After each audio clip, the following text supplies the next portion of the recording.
Olá, tudo bem com você? Nós estamos aqui para mais uma mensagem dominical e eu gostaria que você abrisse aí a sua Bíblia em Atos capítulo 16 para a gente poder fazer essa leitura aqui e a exposição de alguns versículos. Mas antes eu queria recapitular aqui o que está acontecendo para a gente poder se situar, para a gente poder fazer aí uma boa interpretação de Atos capítulo 16 e aí tomar também aplicações da palavra de Deus para as nossas vidas nos tempos de hoje.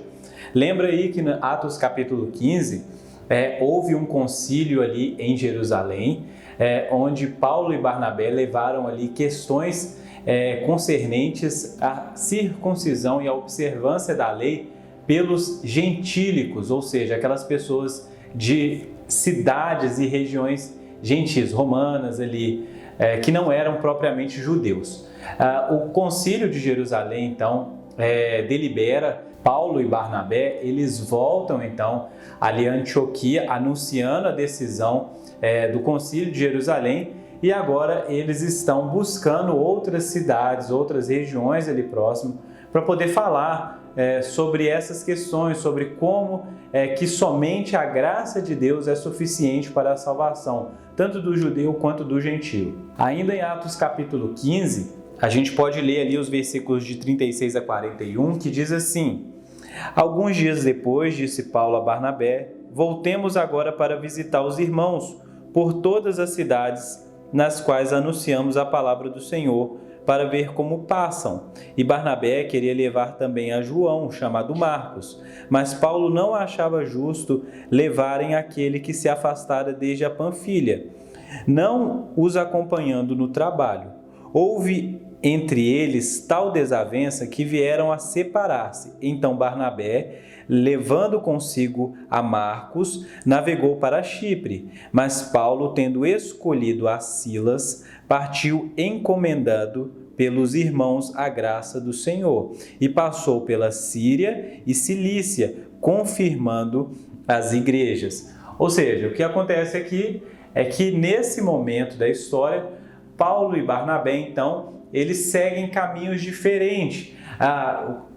Quem lê esse texto assim rápido e com não bastante atenção pode pensar que aconteceu algo ali de muito ruim, mas na verdade foi uma desavença ali, e a gente vai ver que isso futuramente não fugiu ao plano e ao controle de Deus. Alguns comentaristas vão dizer, inclusive, que dessa separação surgiu então duas novas frentes de trabalho, ou seja, o trabalho não foi prejudicado, o trabalho missionário, o trabalho evangelístico não foi prejudicado. Por que não foi prejudicado? Porque aqueles agora que estavam andando juntos, Paulo e Barnabé, agora se separam e eles conseguem alcançar então uma região muito maior. Então aquilo que às vezes a gente pensa que pode ser confusão, Deus pode na verdade estar trabalhando para que o trabalho evangelístico, o trabalho missionário possa ser muito mais efetivo entre os povos que ele deseja alcançar. Então esse é o contexto antes da gente ler Atos capítulo 16. E agora propriamente no texto, você pode abrir a sua Bíblia aí ou acompanhar, que vai aparecer aí na tela. Atos capítulo 16, versículo 1 diz assim: Chegou também a Derbe e a Listra. Havia ali um discípulo chamado Timóteo, filho de uma judia crente, mas de pai grego. Dele davam bom testemunho os irmãos em Listra e Icônio. Ou seja, Paulo agora, juntamente com Silas, chega a essas cidades aqui, Derbe e Listra. E chegando ali, eles conhecem um rapaz, talvez um jovem ali, mas que é muito bem quisto pela comunidade onde ele está. Ele é uma pessoa que a mãe dele é judia, o pai é grego, e tem um testemunho cristão que é reconhecido nas cidades em volta ali onde ele mora. E Paulo percebe nesse rapaz, nesse jovem, um grande potencial, talvez aí um grande parceiro, alguém que poderia substituir talvez João Marcos, né? Lembra só que nas viagens, quando começa mesmo o ministério de Paulo ali, Barnabé, Paulo e João Marcos. Mas agora Paulo já não tem mais Barnabé, também não tem João Marcos. Paulo agora tem Silas e ele pode então colocar aqui no lugar de João Marcos Timóteo, o jovem Timóteo. Então nós estamos vendo aí uma nova equipe missionária se formando. É licença para poder falar isso, né? Mas é verdade o que está acontecendo aqui. Temos então um novo grupo, uma nova frente de trabalho surgindo. Paulo parece que havia adquirido habilidade semelhante à de Barnabé. Assim como Barnabé viu em Paulo um grande potencial para a pregação do evangelho entre os gentios, agora Paulo está vendo em Timóteo o mesmo potencial para que Timóteo pudesse ser então treinado, discipulado e se tornasse um grande parceiro aí na missão de pregar o evangelho em todo o mundo. Acompanha comigo agora o versículo 3 que diz assim: quis Paulo que ele fosse em sua companhia e por isso circuncidou por causa dos judeus daqueles lugares, pois todos sabiam que seu pai era grego. Gente, olha que coisa que parece controverso, né? No capítulo 15, nós percebemos Paulo e Barnabé ali agitados porque os judeus estavam tentando ali circuncidar aqueles irmãos de origem dos gentios ao judaísmo ali de alguma maneira, né? A lei mosaica, a circuncisão, incutir naquele povo gentio a cultura judaica. E eles então vão a Jerusalém, eles têm ali uma grande discussão, um debate, né? Uma assembleia, e eles voltam para Antioquia justamente com cartas ali, né? Uma epístola recomendada pelos apóstolos, falando que os gentios não precisavam ser circuncidados para ser salvos. E agora, o que a gente acabou de ler aqui é que Paulo, ele circuncida ali o Timóteo. Por quê? Porque haviam irmãos ali naquelas regiões, judeus, que poderiam dificultar ali o caminho para Paulo e para Timóteo e Silas nessa nova viagem missionária. A gente está iniciando então essa segunda viagem missionária e Paulo dá um passo antecedendo aí alguns problemas que ele poderia ter no meio do caminho. Pelo fato de Timóteo ser ali de filiação do pai grego, isso poderia dar algum problema, talvez algumas discussões que não valessem a pena, poderia dificultar o coração de outros irmãos até para receber a própria mensagem do evangelho. Então Paulo não vê problema aí em circuncidar Timóteo, já partindo desse pressuposto que a salvação é somente pela graça e a circuncisão então é simplesmente ali um símbolo cultural. Ou seja, o que Paulo está fazendo aqui não é contraditório, é contextualizar o evangelho, contextualizar a missão, é observar onde eles vão pisar e assim de alguma maneira se introduzir naquela cultura sem dificuldades para que a pregação do evangelho possa então ser feita sem obstrução. A gente precisa destacar isso aqui, gente. Por que então Paulo ele circuncida ali Timóteo, o jovem Timóteo? Paulo não vê problemas com isso, como a gente já disse. Paulo está tendo ali um discernimento, ele tem uma tomada de decisão estratégica, então ele não vê problema em ali ceder a exigências dos homens, porque ele sabia que Deus não exigia aquilo, mas por causa ali da pregação, uma atitude, uma estratégia missionária, ele acaba então fazendo isso, ou seja, se adaptando à cultura sem necessariamente perder ali as características principais do evangelho, que nesse caso aqui era a salvação somente pela graça, mediante a fé. Versículo 4 diz assim: ao passar pelas cidades, entregavam aos irmãos para que observassem as decisões tomadas pelos apóstolos e presbíteros de Jerusalém.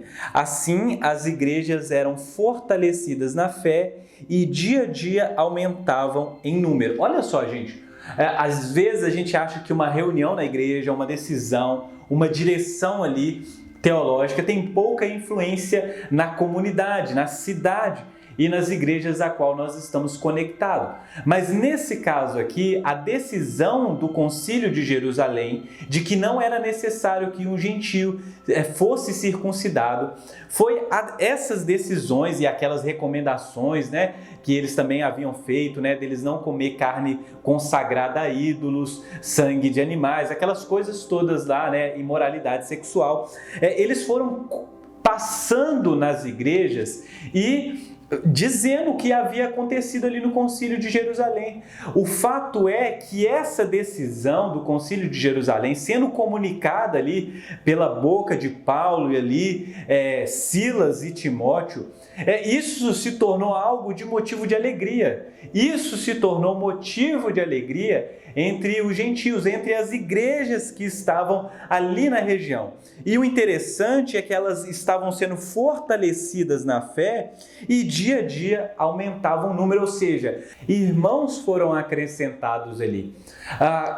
Eu não consigo olhar para esses versículos aqui e não pensar em como as nossas decisões, as nossas conversas, reuniões, assembleias, deliberações, elas afetam na saúde da igreja. É por isso que nós precisamos de líderes sábios, pessoas que sabem discernir os tempos, pessoas que sabem contextualizar o evangelho, observar aí os contextos e as decisões possam ser decisões de fato inspiradas pelo Espírito Santo. Por quê? Porque isso lá na ponta, gente, afeta. Porque às vezes a gente não vê grandes mudanças, justamente porque lá em cima, na cadeia ali da liderança, a gente não tem, então, bons líderes, pessoas que estão de fato discernindo as coisas pelo Espírito Santo. E aqui a gente percebe que a decisão em Jerusalém não afetou somente Jerusalém ou Antioquia, mas também as igrejas que estavam ali naquelas regiões de povo gentio. Deus então está trabalhando na sua igreja, fortalecendo a sua igreja, consolidando, de fato cumprindo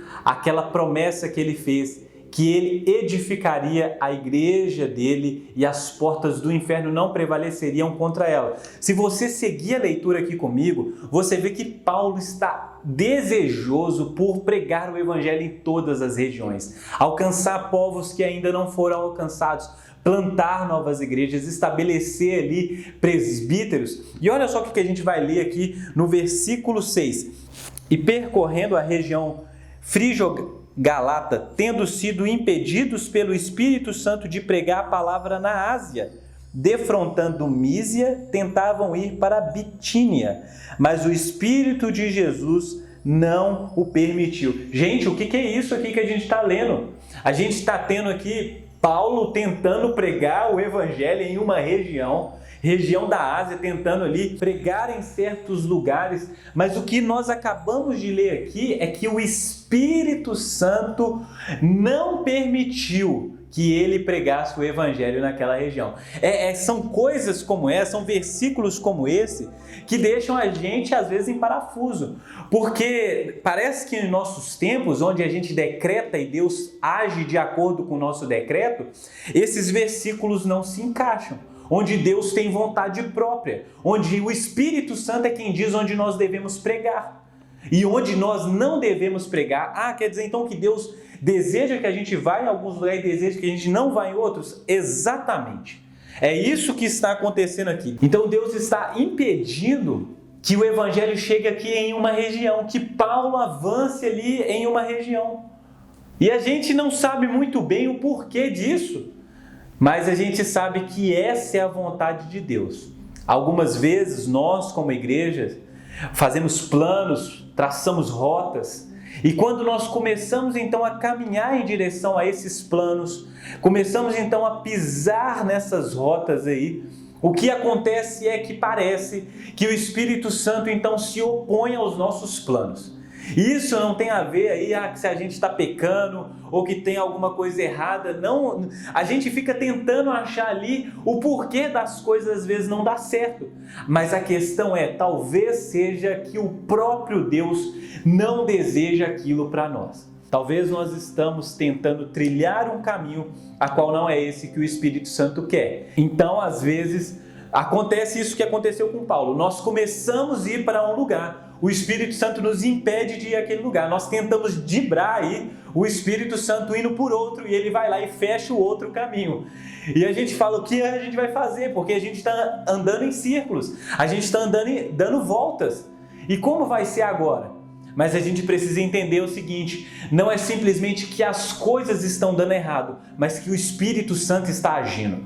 A gente costuma olhar às vezes para as adversidades e falar: onde está Deus? Por que essas coisas não acontecem na minha vida? Quando nós deveríamos estar agradecendo porque Deus está cuidando.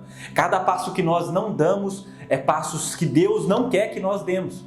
E cada passo que a gente vai avançando é o próprio Deus quem nos empurra. Então, após aí o Espírito Santo impedir, se opor aos planos de Paulo de ir a certas regiões, olha o que acontece aí, segue comigo, versículo 8 diz assim: e tendo contornado Mísia, desceram a Troade. À noite sobreveio a Paulo uma visão na qual um varão macedônio estava em pé e lhe rogava dizendo: passa a Macedônia e ajuda-nos. Assim que teve a visão, imediatamente procuramos partir para aquele destino, concluindo que Deus nos havia chamado. Assim que teve a visão, imediatamente procuramos partir para aquele destino, concluindo que Deus nos havia chamado para lhes anunciar o Evangelho. Olha só que coisa interessante. Paulo tenta ir por um lado, ele tenta ir para um outro, é impedido de um lado, é impedido de um outro pelo Espírito Santo. Não é o inimigo, não é o diabo, não é falta de capacidade dele de viajar, é Deus impedindo Paulo. Mas aí o que acontece é o seguinte: depois de uma longa viagem, Paulo então tem uma visão de um homem, um varão macedônio, pedindo a ele ajuda. Então, quando ele acorda ali, quando ele então restabelece o seu juízo, ele percebe que Deus está chamando ele para a própria Macedônia, que o caminho era outro. Eles estavam tentando ir para um lugar, eles tentaram ir para outro, mas olha só o que Deus está fazendo. Deus está impedindo eles de um lado, impedindo de outro e apontando o caminho logo à frente. Eles estavam então indo para a região noroeste ali, onde era a Macedônia, e eles estavam entendendo que essa era a missão. Eles deveriam pregar o evangelho na Macedônia. Irmãos, quando eu olho esse texto, é muito importante para mim. Por quê? Porque muitas vezes na minha vida parece que foi justamente isso aqui que aconteceu. Talvez na sua vida também. A gente faz planos. O ano de 2020, por exemplo, a gente começou janeiro falando vai ser um ano melhor do que 2019. A gente vai ter novos planos, nós vamos avançar, nós vamos fazer isso e aquilo. E agora nós estamos aí num verdadeiro caos. A gente não sabe para onde a gente está indo. Aqueles lugares na qual a gente planejou outrora, agora não são mais caminhos que são possíveis a nós. E agora só nos resta observar, discernir o que está acontecendo. Quem são esses varões, então, macedônios que perto de nós clamam por ajuda? Porque onde um varão macedônio clama, pede ajuda, aí é onde nós devemos ir. A nossa missão, ela não é um objetivo ao qual nós mesmos traçamos, mas a nossa missão é caminhar na vontade, palavra e direção de Deus. Deus está nos conduzindo como igreja, Deus está conduzindo cada um de nós para que o Evangelho seja pregado. O objetivo está claro, o Evangelho deve ser pregado a todas as criaturas, em todos os lugares da terra. Mas isso não significa que eu mesmo trilho o meu próprio caminho. Eu preciso estar atento à direção de Deus. Eu preciso estar atento aos sinais para saber onde eu devo pregar. A gente pensa muitas vezes, eu devo ir por aqui, e às vezes os nossos planos vão sendo mudados. Irmãos, nem sempre isso é oposição maligna, nem sempre isso é uma perseguição ali, nem sempre isso é algo ruim nas nossas vidas. Mas pode significar algo muito bom, porque significa que Deus está conduzindo, Deus é soberano, Deus está cuidando da sua igreja, Deus está cuidando de cada um de nós. Ele deseja que nós preguemos o Evangelho em todas as regiões. Meus irmãos, se você acompanhar aí, se você tiver um mapa, você pode ir no final da sua Bíblia aí depois e acompanhar a segunda viagem missionária de Paulo. É justamente nesse desvio dos planos de Paulo é que Deus começa então a executar o seu próprio plano. O plano dele de alcançar cidades ali, que nós vamos ver daqui a pouco, que vão dar origem ali àquelas igrejas a qual nós temos cartas no Novo Testamento. As cartas, por exemplo, de Tessalonicenses, de Filipenses, a própria carta aos Efésios, nós vamos ver que é muito fruto justamente desse desvio intencional de Deus. A minha oração é que nós possamos ser sempre direcionados pelo Espírito Santo. Que o Espírito Santo aí mude os nossos planos mesmo, que o Espírito Santo aí mude os nossos caminhos, as nossas trajetórias, para que a gente possa encontrar a vontade boa, agradável e perfeita de Deus. Aquela vontade a qual nós estamos em missão e nós estamos obedecendo aquele que nos chamou. Estamos anunciando com humildade e dependência o Evangelho do Reino de Deus a toda criatura. Que nós possamos ser direcionados, capacitados. A missão 16-18 tinha planos. Nós estávamos com planos definidos. Vai chegar mês de maio, a gente vai fazer isso, mês de junho a gente vai fazer... A gente fez os nossos roteiros, eu acredito que não só a missão 16-18, mas muitas igrejas já haviam planejado o seu ano de 2020, mas Deus está bagunçando tudo.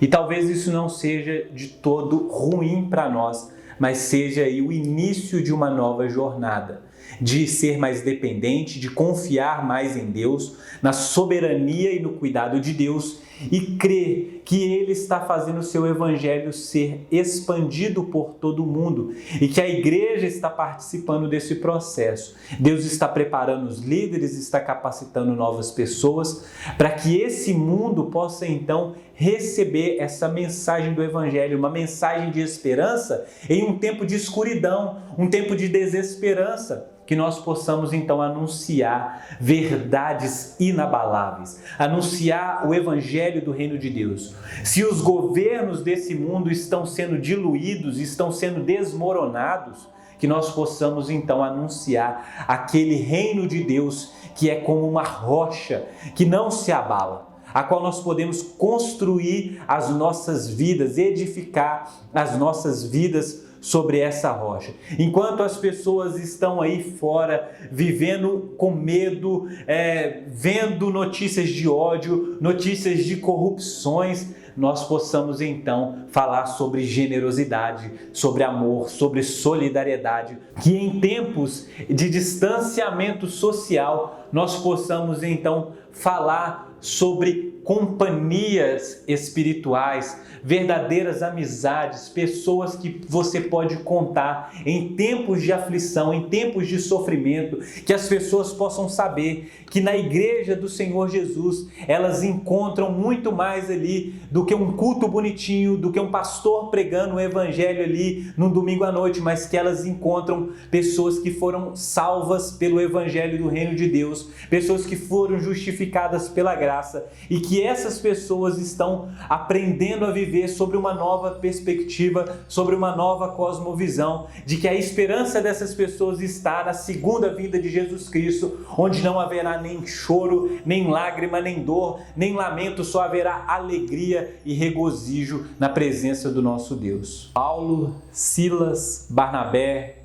eu, você, a igreja de Jesus, todos nós estamos aqui preparados para ser soprados pelo Espírito Santo. É o Espírito Santo que vai nos guiar. Deus é o dono das nossas vidas, Deus é o dono do nosso destino. Isso não significa que a gente não deva fazer planos, mas que a gente deve esperar a resposta certa, resposta específica somente de Deus. Meus irmãos, que eu e você possamos colocar as nossas vidas na mão de Deus e sempre fazer essa oração. Deus, eu estou aqui, o que o Senhor quer de mim, onde o Senhor vai me levar, me prepara, coloca no meu coração desejo por pregar o Evangelho, coloca no meu coração desejo por anunciar a sua palavra em todos os lugares, e que eu não fique desesperado quando o Senhor mudar os meus caminhos, mas que eu possa confiar na sua palavra, que eu possa responder prontamente ao chamado do Evangelho, e que eu possa de fato, viver todos os meus dias para a glória do Senhor. Eu gosto muito de um pastor chamado John Piper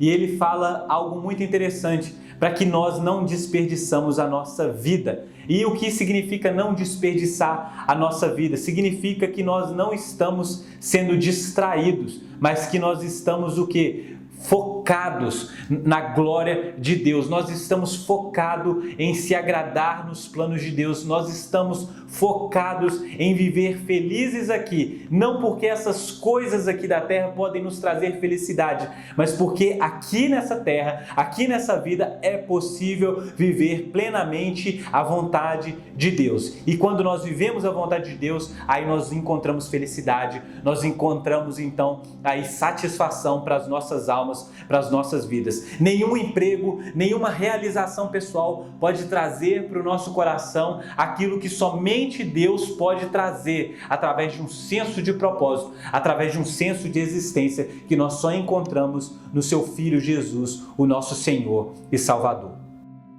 Então agora eu quero orar por mim, por você, pela nossa igreja, pelas nossas famílias, para que nós possamos não desperdiçar as nossas vidas, mas viver as nossas vidas para a glória de Deus e que Ele possa conduzir cada um dos nossos passos. Senhor, obrigado por essas pessoas que estão nos assistindo pelo YouTube. Obrigado, ó Pai, pela nossa igreja, a Missão 1618. E obrigado pelas igrejas, ó Pai, a qual o Senhor tem sustentado aqui no Brasil. Pai, o Senhor está mudando os nossos planos e nos direcionando a um novo lugar.